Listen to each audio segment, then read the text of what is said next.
Hi again then guys, and we've got another GranTurismo 6 top speed tune for you today. Now, any of you who have watched this series for quite a while now will know that I have a benchmark for these top speed tunes, and that is I only make top speed tunes for cars that can do 220 miles per hour or more. And that's without NOS or slipstream. But I do sometimes make exceptions for vehicles such as the Red Bull Junior, vehicles which are special. So even though they may not do 220, I still make a tune for them anyway. And this is one of those occasions. This is, of course, the Ferrari 250 GT Berlinetta. It's a pretty expensive classic, pretty popular car as well. One of the more widely purchased of the expensive models. So you want your racing soft tyres, as always. For suspension, we've got the ride height on 90, front and rear. Springs we've rounded up to 15, or 550 I should say, and 325. Dampers and anti-roll to 4. Camber on 2. Neutral toe, as always. For the gearbox, we've got an auto setting of 224. Then we've rounded off the gears to 2640, 1650, 1150, 845 and 660. With a final drive of 4.1. For the diff, we've got the lowest initial torque, high acceleration and low braking. All the power upgrades, and although I haven't fitted it, obviously I would recommend NOS. And obviously you want weight loss. Traction control is of course turned off as usual.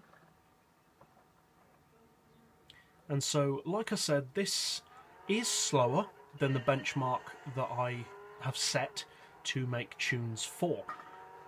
But, like we also said, this is very much a special vehicle. It's one of the most expensive cars in the game at 7.5 million credits, and it's one of the most collectible. And although it doesn't do 220, it is very close. It actually has a cruising speed of about 217, so it's very, very close to that benchmark anyway. As far as draft, you've actually got more draft potential from this car at its top speed than many of the other classics of its similar performance do.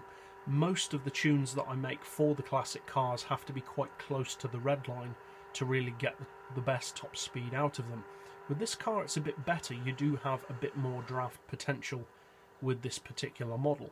You can actually get around probably 230, I would have thought, maybe 240 even, out of it with draft, which for a lower powered classic is pretty good.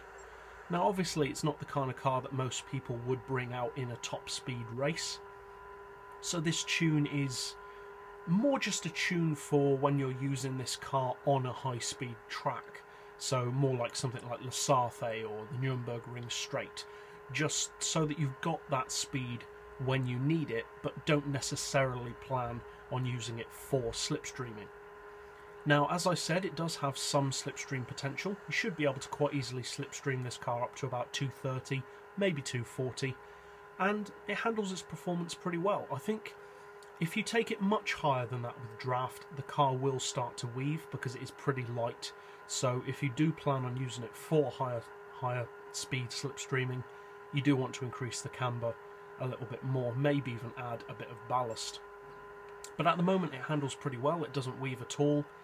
It handles its performance and its top speed very well, and it's a pretty cool little car to drive actually. So if you haven't bought this car, would I necessarily recommend spending 7.5 million on it? Well, it's one of those cars that you have to already be a fan of, really, to really warrant spending that kind of money on it. But it's definitely a nice little car to drive. It has interesting handling, not necessarily the best handling of classics, but its top speed handling, as I said, is very good. It doesn't weave over the road at all. So I hope you guys who do own this car find this tune setup helpful. If you did, feel free to subscribe. I put out new tunes every day. And as always, thanks for watching.